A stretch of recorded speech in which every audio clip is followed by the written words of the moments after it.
Magandang hapon po sa ating lahat at maraming salamat sa inyong pagsama uli sa akin ngayong hapon. Today is February 10 at 5:45 po ng hapon at ako ay katulad ho ninyo, galing din ako sa kalsada, naipit din ako sa traffic, kaya hayaan naman ninyong samahan ko kayo sa inyong paglalakbay saan man po kayong bahagi ng ating bansa, yung ating mga kababayan sa iba't ibang panig ng mundo. Magandang umaga, magandang tanghali, magandang gabi, magandang araw po sa inyong lahat.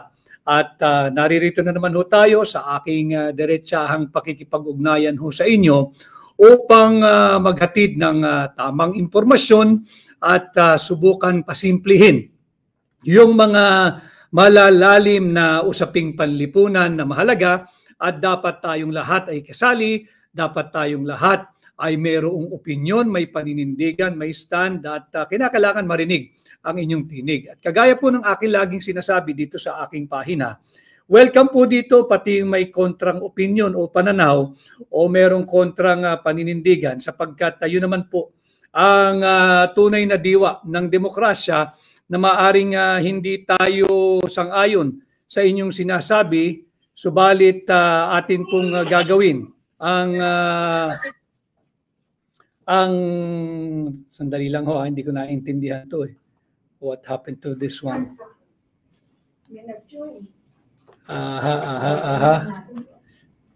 Paano? So yun nga ho, at kinakailangan lahat tayo ay may opinion, meron tayong stand at meron tayong punto de vista sa mga importanteng usapin na nagaganap sa ating lipunan. At ngayong hapon ay sisikapin po natin na pag-usapan, syempre, yung pinakamalaking diversionary issue na ginagawa po nila. Ito po yung impeachment laban kay Vice President Inday Sara Duterte. Tinatawag ko po itong malaking diversyon o panlilinlang o pambubudol sapagkat alam ho ninyo, kagaya po ng ating titulo, itong impeachment laban kay Vice President Inday Sara Duterte ay may tuturing na isang mere scrap of paper. Wala po ito. Ito'y isang parang tissue paper na diretsyo sa basurahan. At iyon po ang ating tatalakayin ngayon. Medyo aayusin ko lang po itong isang pahina natin dahil merong may nag-join. Ano ibig sabihin nun? Paano tayo e-exit sa kanya? Susubukan ko muna para hindi ako nalilito. Oo, hindi kasi tayo marunong dito. But anyway, ito pong ginagawa natin na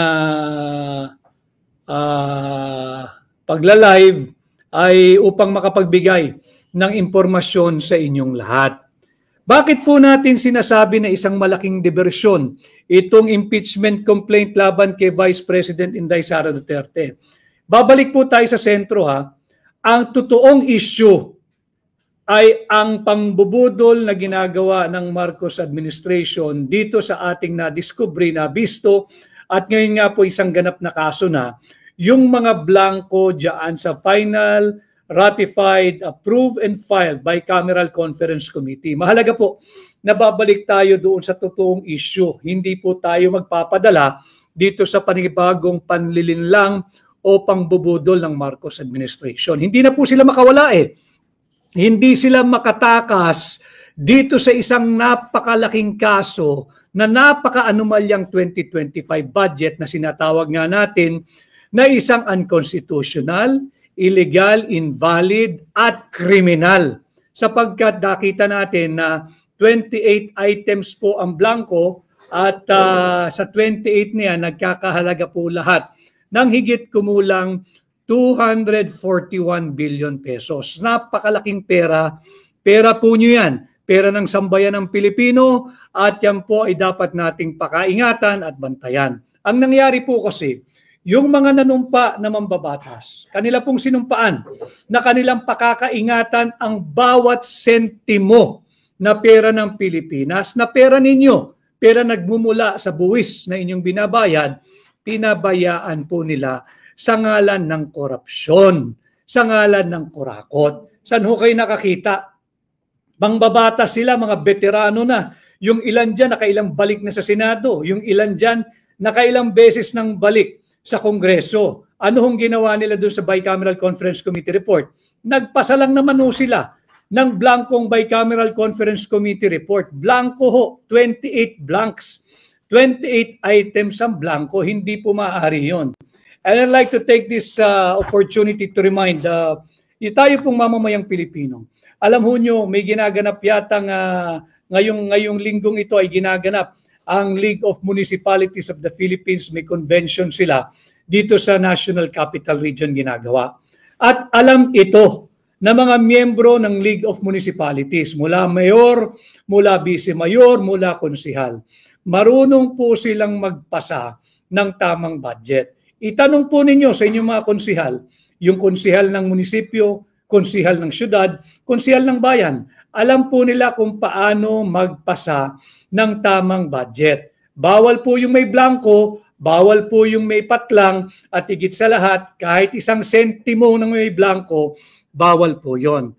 Kaya ako po pinapaliwanag at tutungo nga po tayo, isa na naman ng pambubudol ito itong isinampang impeachment complaint laban kay Vice Presidente Inday Sara Duterte. Lagi ko nga akong sinasabi, lalo na yung mga kababayan natin dyan sa Mindanao, bantayan po ninyo yung mga mambabatas na pumirma sa impeachment complaint laban sa anak ng Mindanao na si Vice President Inday Sara Duterte. Kayo po'y tinalikuran ng inyong mga mambabatas. Ito po'y pagtatraidor sa isang anak ng Mindanao na tapat na naglilingkod sa ating bansa bilang Vice Presidente. Hindi lamang ho pera ang ninanakaw ng mga tiwaling mambabatas. Pati po ang posisyon ng pangalawang Pangulo ay ninanakaw na rin po ng mga tiwali at elitistang mambabatas. Yan po ang katotohanan. Kaya bantayan natin, makisali kayo, makiisa kayo, at tuloy-tuloy po yung ating diretsong ugnayan sa inyo. Tungo po tayo ngayon dito sa unconstitutional din na ginawa nilang impeachment complaint. Sabi po ng press release ng House of Representatives, ang ifinail daw po nila, ganila po galing ito ay verified impeachment complaint. Mahalaga po yung sinasabing verified. Ano po ba yung verified? Silipin po ninyo yung Article 11 Section 4 ng ating saligang batas. Importante po ito Watching from Mindanao, Zamboanga del Sur, si Neil Born C3. Maraming salamat, Neil. Malinaw po sa atin doon sa Article 11 Section 4 na yung modality o yung vehikulong ginamit ng mga mababata sa mababang kapulungan ay yung automatic transmittal ng impeachment complaint na nagiging articles of impeachment patungong Senado. Wala po tayong pagtatalunan doon. Kapangyarihan po exclusive ng House of Representatives na mag-initiate ng impeachment proceeding laban sa mga impeachable officers katulad ng Vice President. Wala po tayong pagtatalunan doon. Ibigay po natin yan sa mga miyembro ng mababang kapulungan. Subalit ang nakalagay po sa ating saligang batas, kung may pipirmang 1/3, at ito nga po pinagyayabang, pati ito pag-usapan natin, pinagyayabang ng mababang kapulungan, more than 1/3 daw ang pumirma. Nasa 240, more or less na ho ang pumipirma. More than 1/3 yan. 240 congressmen and women ang pumirma. Ngayon, sabi po sa ating saligang batas, dapat po ay verified. Ano po ibig sabihin ng verified? Pumunta po kayo doon sa tinatawag nating Rules of Court. Nandiyan po yan, Rule 7, Section 4. Silipin po ninyo yung Rule 7, Section 4 ng Rules of Court. Alam po ito ng mga law students at ng mga abogado, at kung meron po kayong kaibigan, kamag-anak o kapitbahay na abogado, makipagtalakayan po kayo, papaliwanag din po nila ito. Ayon po sa Rules of Court, yung Rule 7, Section 4, malinaw po dyan, dapat yung verification page, meron po kasi dyan na iyong pinapangako at iyong sinusumpaan na ang iyong reklamo ay base sa iyong personal knowledge o dili kaya ay base sa authentic document na inyong binasa. Mahalaga ho yun kinakailangan iyong binasa yung complaint na pinirmahan mo. Tutungo ho tayo dyan, kailangan iyong binasa. Pangalawa, meron pa hong requirement dyan. Na yung binasa mo, bago mo lagdaan, kinakailangan yung allegation doon, yung bintang mo doon, yung reklamo mo roon, base sa iyong personal knowledge, personal mong nalalaman, o dili kaya base sa authentic documents. May nakita ka, nabasa mo yung authentic document, importante authentic ha, hindi pwedeng photocopy, hindi pwedeng marites, hindi pwedeng chismis, hindi pwedeng kwento lang. So yan po yung kahalagahan ng sinasabi nating artikulo ng ating saligang batas. Bisitahin po ninyo, Article 11, Section 4. Itatawid po natin yan doon sa tinatawag nating Rule 7, Section 4 din. Rule 7, Section 4 ng Rules of Court. Malinaw po yan. At tutungo po tayo sa mismong Rules of Procedure ng 19th Congress nitong House of Representatives. Silipin po ninyo yung kanirang Rule number 2, Section 3. Rule number 2, Section 3 ng House of Representatives. Mismo, kung saan po nanggaling yung impeachment complaint. Nakalagay po doon parehas. Kinopya lang naman yan eh. In suppletory character o pagkakaparehas, kinopya lang nila yung nakalagay doon sa Rule 7, Section 4 ng Rules of Court. At ang sinasabi dito, sa sariling patakaran o Rules of Procedure ng House of Representatives, Rule 2, Section 3, malinaw po dyan. Dapat nabasa nung mga mambabatas na pumirma yung buong complaint. Kailangan nabasa nila yan. Bukod dyan, dapat yung kanilang pipirmahan, yung mga aligasyon doon ay base sa kanilang personal knowledge. Personal nilang nalalaman, base sa kanilang personal na kaalaman o personal na karanasan. Pangalawa, ito po ay base rin dapat, kundi po personal knowledge or ang ginamit na salita, base sa authentic document. Tungo na po tayo dito sa pambubudol na lantaran upang pagtakpan ang napakamaanumalyang 2025 budget. Ito talagang usapin eh. Alam mo ninyo, sabi nung una, pinagyayabang nila, 215 congressmen ang pumirma bago ho ito itrinansmit sa Senado. 215 ha. At ang usap-usapan ho noon, nagsimula yung kanilang caucus ng alas 10 ng umaga nung araw na kanilang pinirmahan yung impeachment complaint. Alas 10 ng umaga, natapos po sila bago mag alas 5 ng hapon. So tanggalin na po natin yung lunch break. Tuloy-tuloy, wala na silang break. Pagbigyan na natin, kaganon sila siguro kasi sipag eh. 7 hours po, 7 hours. Base doon sa ating saligang batas, base sa Rules of Court at base na rin dito sa Rules of Procedure ng 19th Congress ng House of Representatives, Rule 2, Section 3 ng sarili nilang panuntayan, kinakailangan nabasa. Imaginein ho ninyo, there are only 60 minutes in 1 hour. Lagay po ninyo yung 32 pages na verified impeachment complaint ay binasa, assuming binasa talaga ng bawat isang mambabatas ng 10 minutes each. Kasi babasahin mo eh.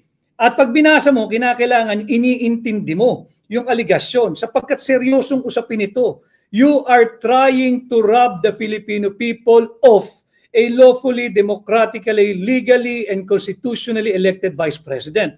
So dapat yan line by line, inuunawa mo at sinisiguro mo base sa iyong personal knowledge or authentic document. There are only, kung tigto sa 10 minuto, sa isang oras so, ang makakapirma lang pag kanyang pinag-aralan ay 6. Kasi tig sa 10 minuto ay 60 minutes eh. Doon po sa 7 oras na sila'y nagpulong-pulong, lagay mo ng 6, i-multiply niyo po yung 6 na pipirma kada oras times 7, lalabas po dyan, ang makakapirma lang talaga ay 42. 42 congressmen and congresswomen. Ngayon, saan galing yung 215 na pumirma? Binasa ba nila? Naintindihan ba nila?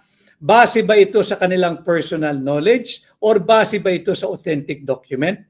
Pahabain po natin. Lagay na lang natin, marunong po silang lahat mag-speed read. talagang mabibilis magbasa at talagang matatalino na intindihan nila yung aligasyon na kanilang ibinibintang at ipinupukol sa ating pangalawang Pangulo, at dahil sa kagustuhan nilang nakawin ang posisyon ng pangalawang Pangulo, minadali nila. Lagay po natin na tigli 5 minuto kada magbabasa at pipirma. Kung 5 minuto kada kongresista, sa loob ng 1 oras, 12 kongresista lang ang maaaring makapirma.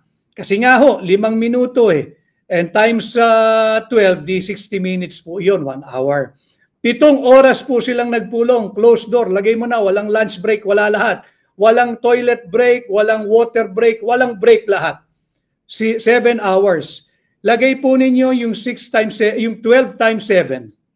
Kada oras may 12 pipirma.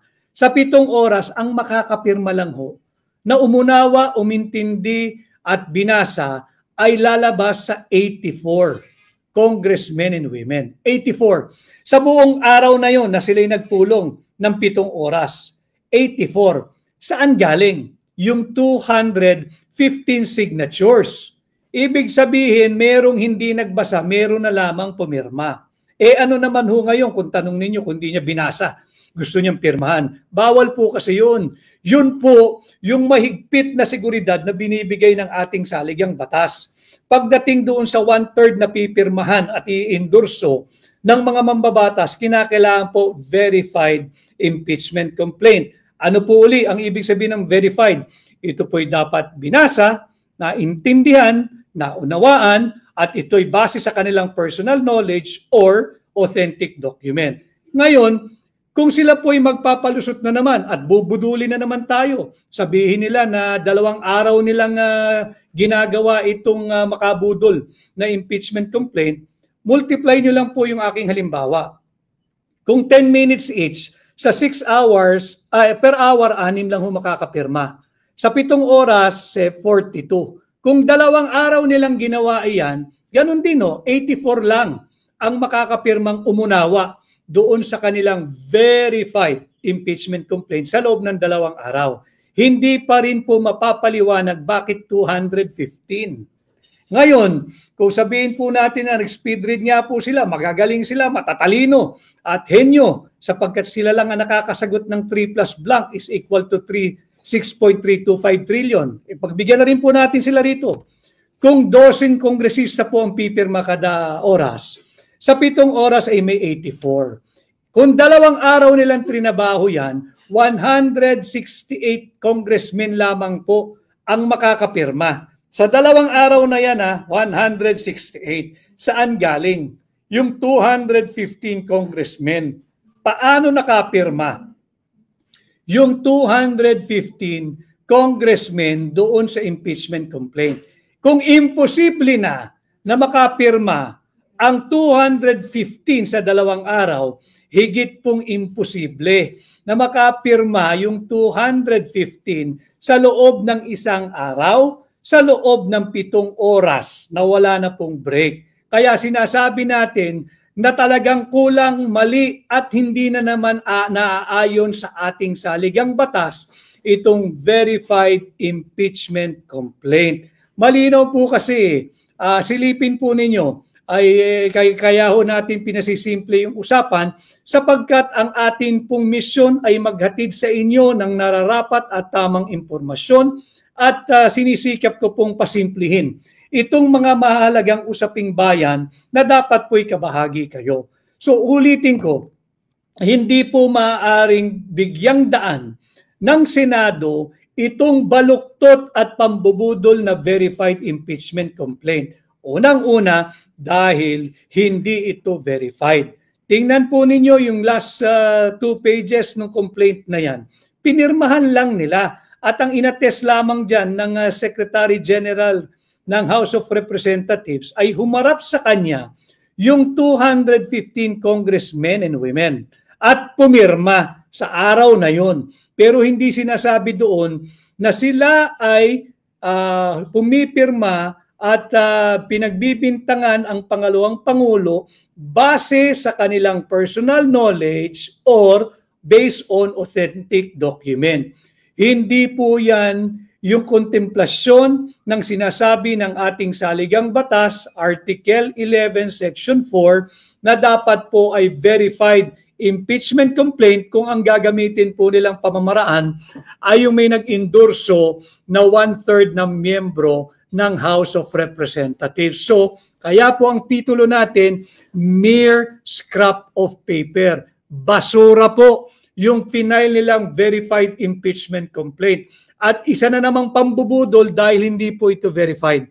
Hindi po ito yung verification na hinihingi ng ating saligang batas. Kailangan kasi lahat ng gagawin po natin, lalo pa ng mga mambabatas, ay naaayon sa sinasabi ng ating saligang batas. Sapagkat, as I have said before, inaangat natin itong usaping panlipunan at inaangat natin ang level ng ating diskurso para naman makinabang ang ordinaryong mamamayan at wag natin tularan yung babaeng mangbabata sa taga Marikina na ginagawang mangmang ang mga Pilipino.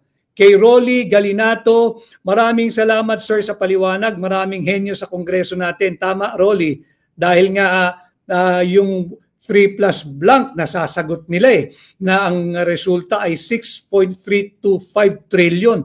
Yan ay sa kabila ng 28 blanco sa final ratified, approved, and filed bicameral conference committee report. Si Linsky, perma para sa pera. Tama rin po yan. At ang ating Chinese ba to, Japanese yung pangalan, kailangan nilang managot dyan. Dapat po yan ay hindi bigyan daan ng Senado. At hindi po dahil walang authority ang mga mambabatas na mag-initiate ng impeachment complaint. Hindi po, ibibigay natin sa kanila yon. Malinaw sa saligang batas, exclusive po ang impeachment complaint na manggagaling sa mababang kapulungan. Kanila po yan. Absolute po yung kanilang karapatan. Absolute po yung kanilang prerogative. Wala pong debate ron. Maaari silang mag-initiate ng impeachment complaint. Pero ibang usapan ho pag merong paglabag sa ating saligang batas. Bakit? Hindi ho pwedeng mas mataas ang kapangyarihan ng mababang kapulungan sa ating saligang batas. Doon po sa mga abogado at law student at yung biyasa sa ating mga batas, meron po tayong kasabihan at desisyon ng Korte Suprema na the spring cannot rise above the source. Hindi ho pwedeng mas mataas ang panggagalingan ng kapangyarihan ng House of Representatives kesa sa kung saan nanggagaling ang kanyang karapatan at kapangyarihan. Yan po ang ating saligang batas. Ito po ay para maunawaan ninyo na ito pong ginawa nila ay pangbubudol na naman. It's a distraction para malihis po yung usapan dito sa 2025 anomalous, illegal, immoral, unconstitutional, and criminal 2025 national budget. Nahuli po sila dyan, nasukol po sila dyan, pilit silang kumakawala, kaya kung ano-ano na ang ginagawa nilang pagpapalusot at distraction at saka diversion, kaya sila ngayon ay nag-file at nagsampa nitong impeachment laban kay Vice President Inday Sara Duterte. Kaya Lidor M. Setnom, Attorney Vic, pakibantayan po Comelec bago na naman po inappoint, baka maluto po ang butuhan. Huwag po tayong masisiraan ng loob. Basta pag tayo po ay nagsama-sama lahat at bumoto ng ating nasa puso at gusto, huwag po tayong magbakasyon sa araw-araw ng halalan. Maaga po tayong bumoto. Si Emily C. Cape or Cape, watching from Singapore. Mabuhay po kayo, Attorney Vic. Emily, I hope I'll be able to visit Singapore soon. May imbitasyon na po tayo. Malalaman po ninyo, sana po nandun kayo at makisali sa ating PhilCom, Filipino community. Kay Rebecca D. Seredrica, clear explanation. Salamat. Voting for Attorney Vic Rodriguez as Senator. We need honest and competent leaders like him. Maraming salamat, Rebecca. Ito naman po ang sadya nating layunin. Pasimplihin po yung mga malalalim na usaping panlipunan na dapat po ay kasali kayo because it is also my mission and advocacy to raise the level of public discourse, subalit sa pinaka-simpleng pamamaraan at pananalita para kasali po ang lahat ng Pilipino. Okay, The Great, apply po ako sa iyo, volunteer para dito sa Leyte. Maraming salamat, The Great. Welcome. Welcome po lahat ng volunteers. Kaya po, kagaya po nung aking sinabi nung Sabado, nung nagtipon-tipon po yung mga volunteers na nag-organize po ng isang dinner para sa akin, ito pong kampanyang ginagawa natin ay People's Campaign. Welcome po lahat ng mga gustong mag-volunteer at kinakailangan ko po ng marami pang volunteers. Boy, nabudol ako. Attorney Vic, pwede bang mag-file si VP Sara sa Supreme Court? Motion to quash sa kanya impeachment. Number 1 po kayo sa amin. Boy, nabudol ako sa aking personal at legal na pananaw. Hindi nararapat na magtungo sa Supreme Court si Vice President Inday Sara Duterte sapagkat kapangyarihan po ng mababang kapulungan na mag-initiate ng impeachment. I am not questioning or even assailing the authority of the House of Representatives to initiate the impeachment proceeding against any impeachable official. Constitutional mandate po nila yan eh. At in certain cases, hindi naman absolute, constitutional duty po nila na mag-initiate ng impeachment proceeding. Subalit, pagdating po niyan sa Senado, ibang usapan naman po kung null and void o talagang unconstitutional yung inihain na verified impeachment complaint. Ang isang complaint po ay hindi nagiging verified for the information of the House of Representatives. Hindi po nagiging verified ang isang complaint dahil lamang linagay yung titulo, verified impeachment complaint. Meron pong meaning yung verified. Ibig sabihin po niyan, nabasa ng mga nagdedemanda at yung kanilang nabasa ay base sa kanilang personal knowledge or based on authentic documents. Wala pong naganap na ganun dahil sabi ko nga sa inyo, sa loob ng 7 oras, kung tig sa 10 minuto kada mambabatas, 6 lamang ang makakapirma. Sa 7 oras, 6 times 7, 42 lamang ang makakapirma. Buong maghapon na po yun, from 10 in the morning until 5 in the afternoon. Sabihin na po natin na 2 araw nilang trinabaho, ganun din. Yung time and motion, kung iisipin po natin, kung may intellectual assessment po tayo, assumption, magiging 84 lamang ang maximum na makakapirma. 84 lamang ang makakapirmang kongresista, hindi po 214 or 215. There is no way that those 215 congressmen who signed yung impeachment complaint ay nabasa. Yung impeachment complaint na yan. Nagsunuran na lang po yan, nagpirmahan. At hindi po pwedeng nabasa nila isa-isa. For the sake of our discussion this evening, lagay na po natin tigli 5 minuto na lang, mabilisan. Sa 1 oras, 12 lang makakapirma. Sa 7 oras na walang break, yung 12 yan, multiplied by 7, 84 lamang ang maximum na makakapirma sa loob ng 1 araw. 7 oras na tuloy-tuloy na trabaho ha. Walang CR break, walang toilet break, walang lunch break, walang recess, wala lahat. Walang water break. Kung 2 araw, 168 lang ho. Magtataka kayo, bakit 215 ang pumirma? At mayabang na nagsasabing na endorso nila. Saan galing yung numero ninyo? Binubudol nyo na naman kaming Pilipino. Hindi nyo na kami mabubudol. At hanggat meron tayong ganitong programang diretsang pakikipag-ugnayan sa inyo, sisikapin ko pong makapagbigay ng impormasyon pa sa inyo. Iangat natin yung level ng public discourse para lahat kayo kasali. Lahat kayo may opinion. Lahat kayo magkakaroon ng kaalaman para hindi po tayo mabubudol muli. Kay Mind Zanao, nung una akala ko tanim to ni, wag po, hindi ko nababanggitin yung pangalan. Ano po yan? Bad word po yan eh. Pero ngayon, isa ka na sa baloto ko. Maraming salamat, Mind Zanao. Ulitin ko ha, ang aking pong loyalty, ang aking pong katapatan ay tanging sa Republika ng Pilipinas lamang.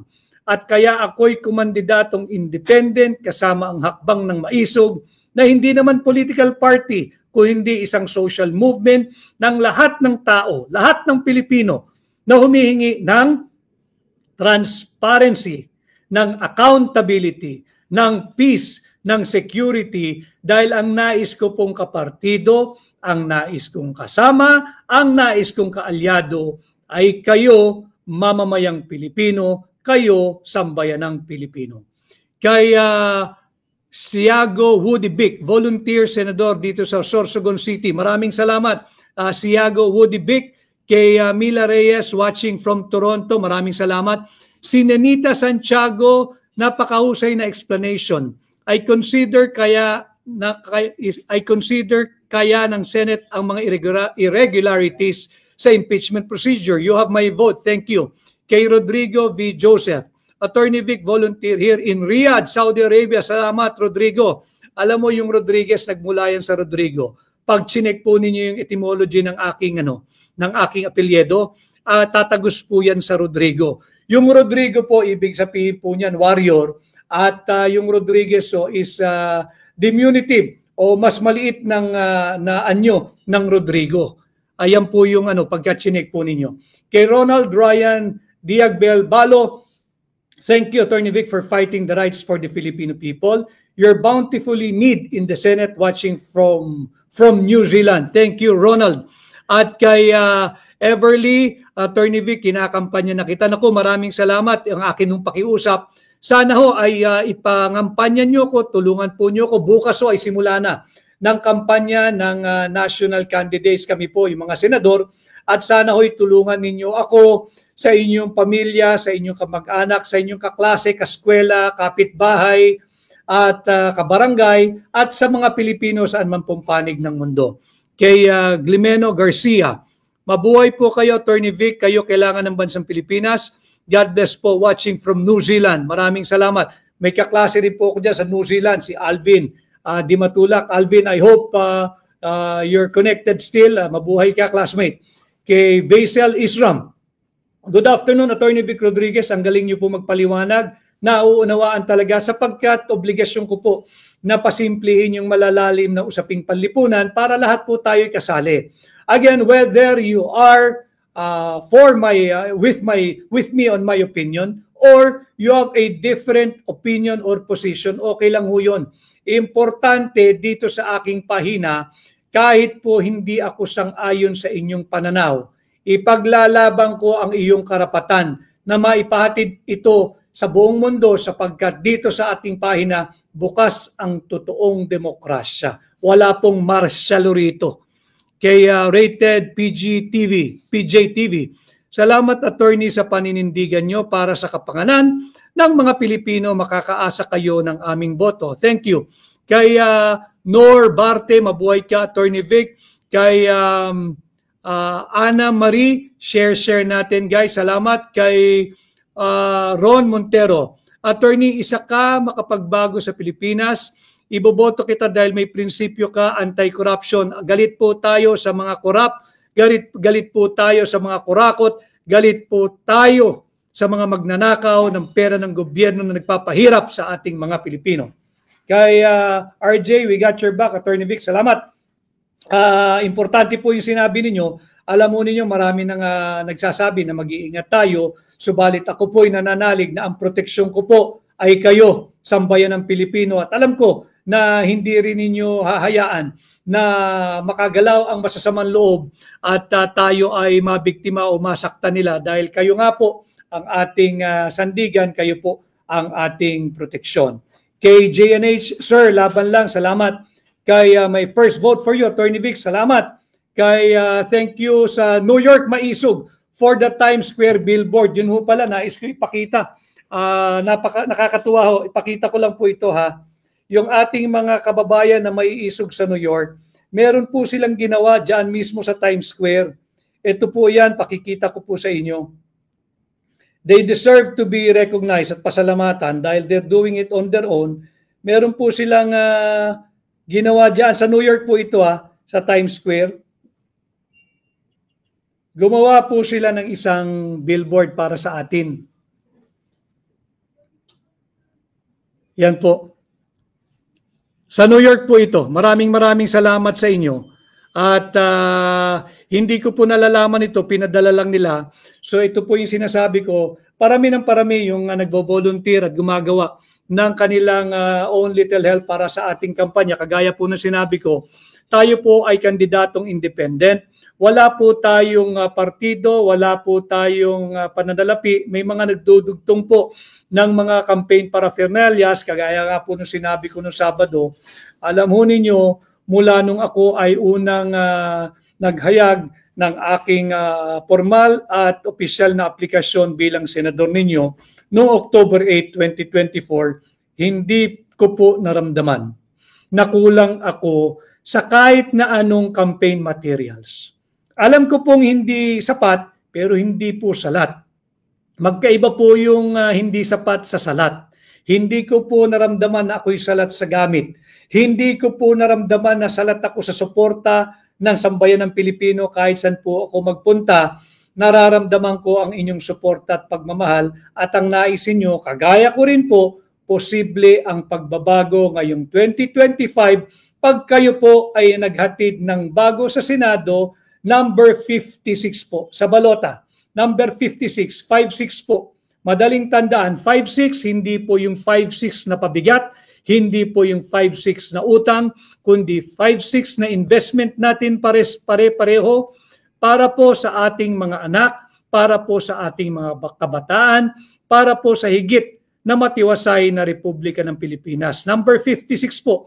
At ang ating pong tubo o kikitain sa investment na ito pagdating ng May 12, 2025 ay isang tapat, tunay at maisog na paglilingkod ninyo sa Senado bilang senador ninyo. So number 56 po tayo sa balota. Huwag po ninyong kakalimutan. Si EDM, sorry ha, mabilis. Dito tayo sa isa. Kay Beth Badico Belo Chay, kay Maria Lorden, Attorney Vic, nagpapasalamat po kami at nandito ka, malaki po kayong tulong sa ating bayan. Salamat din po at sinasamahan ninyo ako sa ating laban. Ang laban pong ito na humihingi ng transparency, accountability, peace and security ay hindi ko po personal na laban. At hindi po para sa akin ito. Ito po'y para sa inyo, para sa mamamayang Pilipino, para sa ating bansa at para sa ating mga kabataan at darating pang salinlahing Pilipino. Kaya Isabel, my number 1 Senator, Attorney Vic Rodriguez from Cagayan de Oro. Mag-volunteer din po kami for you, Attorney. Yung mga nasa Cagayan de Oro, huwag po ninyong kalimutan yung mga tumalikod at nanghamak sa anak ng Mindanao kay Vice President Inday Sara Duterte. Yung mga bumoto na mga mambabatas para i-impeach si Vice President Inday Sara Duterte.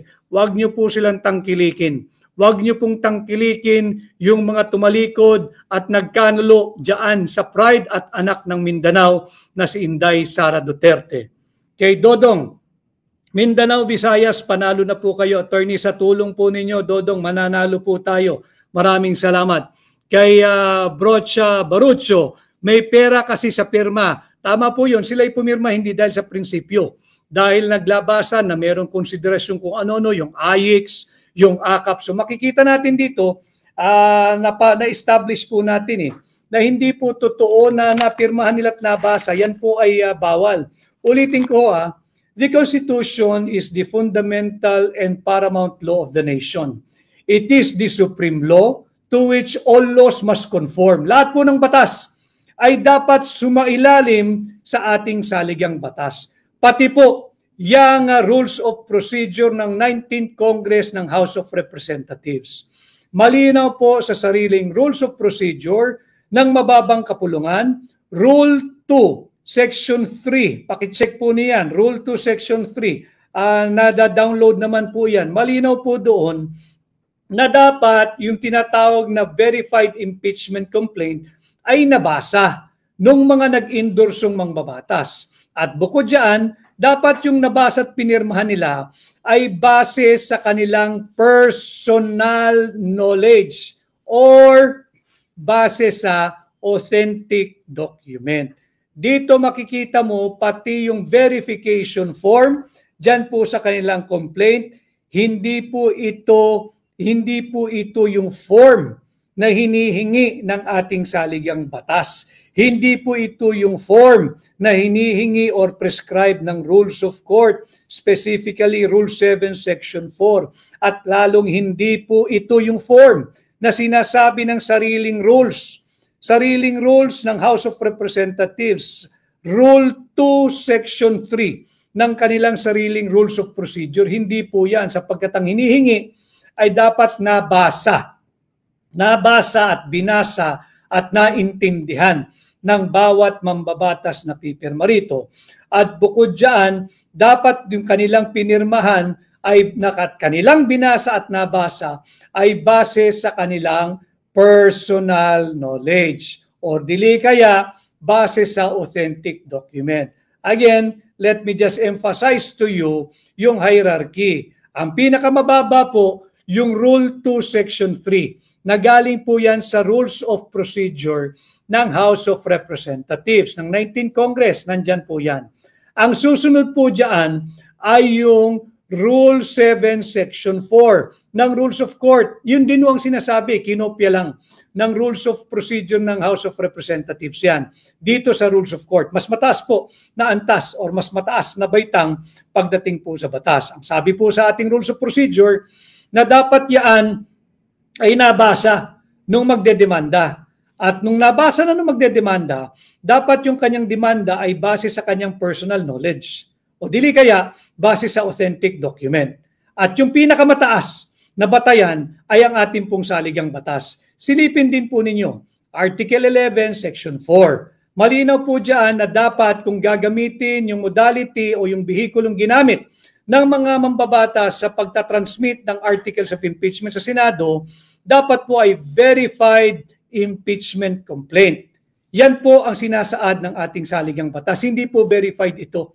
Hindi po nila binasa ito at taliwas po ito dito sa malinaw na panantayan o panukat na ibinigay sa atin ng ating saligang batas, ng ating Rules of Court at ng Rules of Procedure ng mismong House of Representatives. Therefore, hindi po valid itong articles of impeachment. Dapat po yan ay hindi bigyang daan ng Senado. Dapat po yan ay ibasura ng Senado sapagkat hindi po ito naayon doon sa prescribed form. Hindi rin po ito pasado sa substance kasi nga ho, hindi nga po nila pinirmahan ito base sa kanilang personal knowledge or kaya base sa authentic document. Halatang minadali. Kinakailangan nilang madaliin dahil kinakailangan nilang pagtakpan yung higit na maingay, yung higit na maanomalya na illegal, invalid, unconstitutional at criminal 2025 national budget na yan na nga po ay nasa Korte Suprema at inihain po namin ni Congressman Sid Ungab ng 3rd District ng Davao City. Congressman Sid Ungab, isang tunay na maisog. Kay Heartbreaker, attorney, paano po maging volunteer sa inyo from Imus? Pakibigay naman sa akin yung acting campaign email address para yung mga nagtatanong, mabanggit ko po sa inyo, mag-email po kayo doon at sasagutin po kayo ng ating mga volunteer staff. Lahat po sila ay volunteer dahil ang nais po nila, matigil na itong pangbubudol na ginagawa sa atin araw-araw ng administrasyon ni Bongbong Marcos, itong tinatawag nating gaslighting. Yung huling-huli na nagsisinungaling pa, yan po ang ginagawa nila. At dahil huling-huli na, kinakailangan nila hindi lamang magsinungaling, magbigay ng isang malaking diversyon. Ito nga po, yung huwad na impeachment complaint laban kay Vice President Inday Sara Duterte. Uulitin ko ha, yung almost 300 congressmen na elitista, wag po tayong pumayag na kawin ng 300 elitistang kongresista ang posisyon ng pangalawang Pangulo laban sa 32 milyong Pilipino na tumangkilik ng malaya, payapa, legal, democratic at constitutional kay Inday Sara Duterte para maging pangalawang Pangulo nating mga Pilipino. Ang ating pong email address sa lahat po ng gusto mag-volunteer ay connect@attorneyvicrodriguez.com. Ito, pakita ko po sa inyo. Paki-ano nyo na lang ho. Pwedeng screenshot, pwede nyo pong isulat. Dito po kayo maaaring mag-volunteer. Pwede po kayo mag-email dito. Ito po. Yan. So dito po kayo maaaring mag-volunteer at welcome po lahat ng volunteer. Yan po. So yun po ang ating pinag-uusapan. Huwag po tayong palilihis sa ginagawa ng administrasyon, yung gaslighting. Huwag po tayong sasabay sa kanilang direksyon na patuloy tayong budulin. Tatandaan ho ninyo yung mga malaking kasalanan nito. 117 billion pera ng PDIC kinuha nila ng Marcos administration para gamiting pangpondo doon sa unprogrammed appropriation o yung pork barrel ng mga mambabatas noong huling taon ng 2024. Kinuha po nila yung 117 billion pesos ng PDIC. Hanggang ngayon, walang malinaw na paliwanag. Yung PDIC po, ito po yung pangunahing seguro ng lahat ng mga depositor sa bangko. Maximum insured deposit po tayo ng 500,000. Ginalaw po nila yan. Wag naman, God forbid, as I always say, wag sana magkaroon ng aberya o problema ang ating mga banking and financial institution. Kung hindi, kakapusin po sa pondo ang PDIC. Pangalawa, tatandaan din natin, pinakialaman nila yung dalawang higanteng banking and financial institution. 25 billion pesos kinuha nila sa DBP. 50 billion pesos kinuha nila sa Land Bank. At anong sabi ng International Monetary Fund? Kinakailangan magkaroon ng capital restoration. Kung hindi, baka magkaroon ng problema sa liquidity itong dalawang higanteng bangko ng Republika ng Pilipinas. Pangatlo, kinuhaan din po nila ng 60 billion pesos ang PhilHealth noong 2024. At hindi lamang po yan, hindi na kontento. Binigyan po ng zero funding ang PhilHealth ngayon 2025. Kaya po isa ito sa ating naging basihan kung bakit tayo naghatid ng kaso sa Korte Suprema at kini-question ang constitutionality, legality, and validity of this 2025 national budget. And of course, marami pa ho silang pagkukulang. Tatandaan po ninyo yung pension of military and other uniformed personnel for 2025. Yung ating military and other uniformed personnel para ma-refresh ang inyong alaala, binawasan po nila yung pondo para sana sa pensyon ninyo ng military and other uniformed personnel ng 87 billion pesos. Saan po nila linagak ito? Saan pa? Sa kanilang AKAP at sa kanilang AYIX. Saan pa? Sa kanilang flood control programs, yung kanilang unprogrammed appropriation, yung kanilang pork barrel. So dito iko-kompormiso nila lahat. At higit sa lahat, ang pinakamalaki, hindi po nila tinupad ang Article 14, Section 5 ng ating saligang batas na nagsasaad na pangunahin dapat bigyan ng pinakamalaking allocation or appropriation ang sangay ng edukasyon. Hindi po nila ginawa yan. Binuhos nila sa public works. Doon po sila naglagay ng trilyong pisong halaga, higit na malaki sa binigay nila sa education sector. In fact, binawasan po nilang ating education sector ng 31 billion pesos. So lahat po makikita ninyo, bukod sa hindi po sila nagbibigay ng totoong proyekto, gusto po nilang mapanatiling gutom at mangmang ang higit na maraming Pilipino. Huwag po tayong pumayag. Kaya AMIC TV45 UK, attorney off topic lang po. Ano ma-comment mo tungkol sa sinabi ni na about drug test? Sabi niya, why did he work for me? I did not work for him. I've helped him. Magkaiba po yung nagtrabaho ako at tumulong ako. Ako po'y tumulong sa kanya. Tinulungan ko siya kagaya ninyo, nabudol din ho ako. At kung meron pong ranggo ng mga nabudol, ako po ang patron ng mga nabudol. Sapagkat ako, I gave him 7 good years of my life for free. Kaya hindi pwedeng sabihin ako'y nagtrabaho sa kanya. Tinulungan ko siya. At mahalaga pala, buti pinalala ninyo. Alam po ninyo ang basehan ng impeachment, silipin po ninyo, Article 11 of the Constitution. At yung sinasabi na hindi mahalaga, yung Article 11 Section 1, yung lagi kong sinasabi, public office is a public trust and public officials must be accountable at all times sa Filipinos. Sa ating mga Pilipino, dapat accountable sila sa lahat ng oras, sa lahat ng pagkakataon, bawat minuto.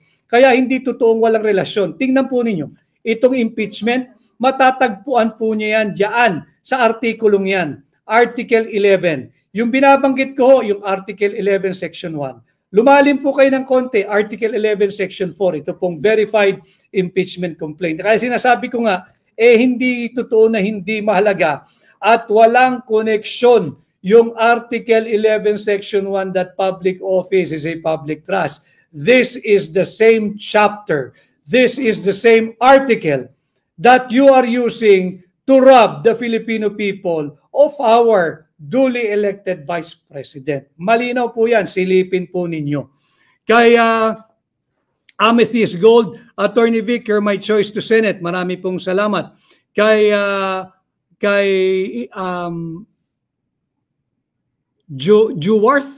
Juwarth Cariaga, tuloy mo lang sir, tuloy-tuloy po tayong magbigay ng timely, relevant information at sisikapin po nating makapagbigay ng incisive and analytical opinion and assessment nitong mga mahalagang usaping panlipunan na dapat nga po talaga ay bahagi kayo, bahagi tayong lahat. Sapagkat, ito'y mahalaga din wala na pong mainstream media na nagbabalita ng mga totoong balita. Tingnan po ninyo yung mga pahayagan.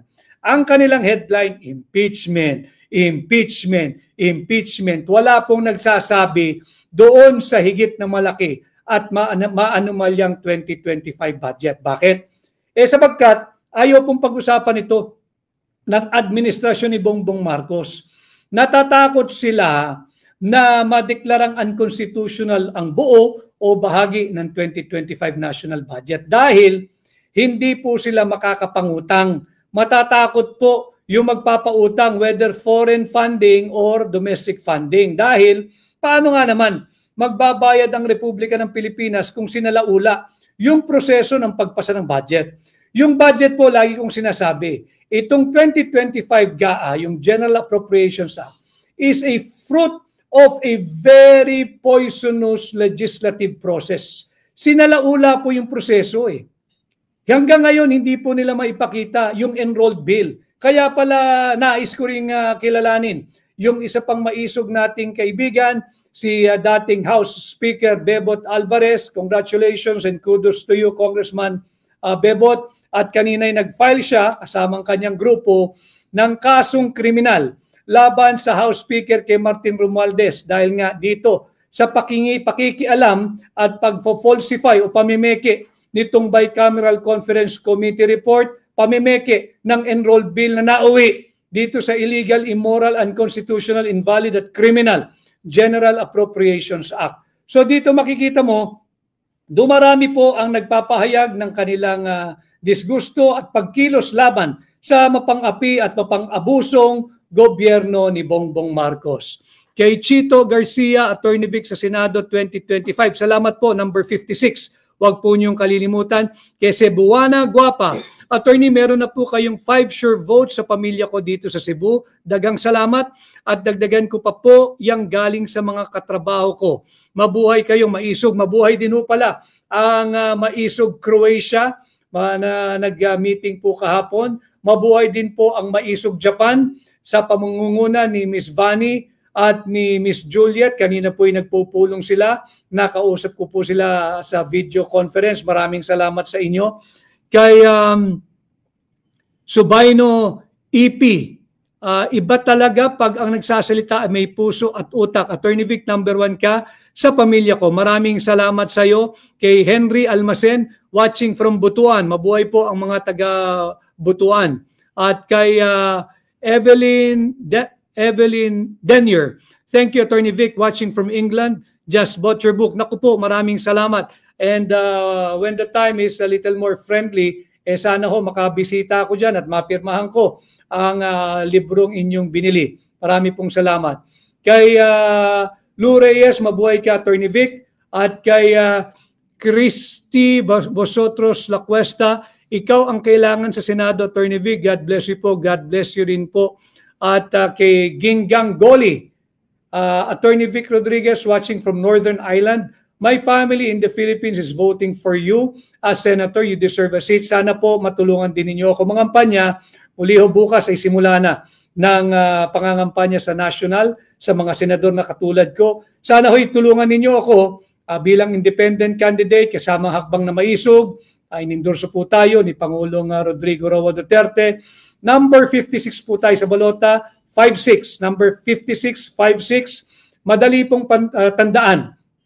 5-6 na hindi pabigat, 5-6 na hindi po tayo ilulubog sa utang, kundi magandang 5-6 na investment. At ang ating pong tubo or kita ay isang mabuting pamayanan, isang mabuting bansa, at isang tunay, tapat at maisog na senador ninyo pagdating ng May 12, 2025 election. So muli po, tatandaan natin mere scrap of paper po ang impeachment complaint na ifinail ng mga elitistang mambabatas na ang nais ay nakawin sa 32 milyong Pilipino ang posisyon ng pangalawang Pangulo mula kay Inday Sara Duterte. Huwag po tayong padadaig. Mag-ingay po kayo, tulungan po ninyo kami at sisikapin ko pong magpatuloy na magbigay ng timely, relevant, incisive and analytical information sa inyong lahat upang maitaas natin yung level ng diskursong pampubliko. Pag-usapan natin ang mga mahalagang usaping panlipunan. Kasali po lahat ng Pilipino. Pati po bashers, welcome dito at nagpapasalamat ako dahil ang sisipag nyo rin. Lagi kayong nagmamatsyag, lagi kayong nag-aabang. Pag ako po nag-live, nariyan po kayo. At natutuwa ako somehow, in my own little way, nakakatulong ako na kumita kayo at makabili ng makakain para sa inyong pamilya. Pero wag ho kayong magiliwan dyan sa ginagawa nyo ha. Mahirap magpakain sa pamilya na galing sa kasamaan. So yung mga bashers, may panahon pa, pwede naman ho kayong luminya ng higit na malinis na pagkakakitaan. So muli ho, tulungan po ninyo ako. Sana ho'y naliwanagan kayo dito sa sablay na naman na aksyon ng House of Representatives. Basura po itong verified impeachment complaint sapagkat hindi po ito yung verified na hinihingi ng ating saligang batas. Hindi po ito yung verified na hinihingi ng ating rules of court at lalong hindi po ito yung verified na hinihingi ng rules of procedure ng mismong House of Representatives Rule 2 Section 3. Hindi po nila binasa ito. Hindi po ito base sa kanilang personal knowledge o hindi po ito base sa authentic document. Ngayon pong 2025, samahan po ninyo ako, tulungan po niyo ako mangampanya. Simula bukas ay opisyal na ang pangangampanya naming mga senador.